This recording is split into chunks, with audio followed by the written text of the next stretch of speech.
विषय आहे. आता आपला पुढचा विषय आहे की आपण आता समूहाची बचत वाढ करण्याबाबत म्हणजे करण्यात आल्याबाबत आपण ठराव करणार आहोत. तर त्या ठिकाणी आपण ठराव क्रमांक 3 या ठिकाणी मी टाकलेला आहे. तर आपला विषय काय आहे?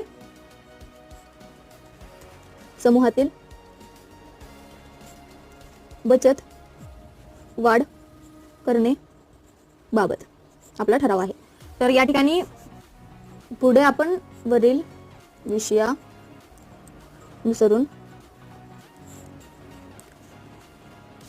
आतापर्यंत किंवा आजपर्यंत म्हणू शकतो तुम्ही, आजपर्यंत समूहाची बचत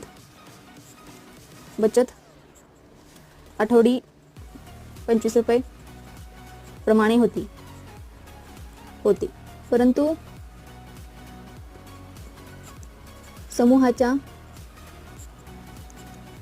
किंवा समूहातील सर्व सदस्यांच्या इच्छेप्रमाणे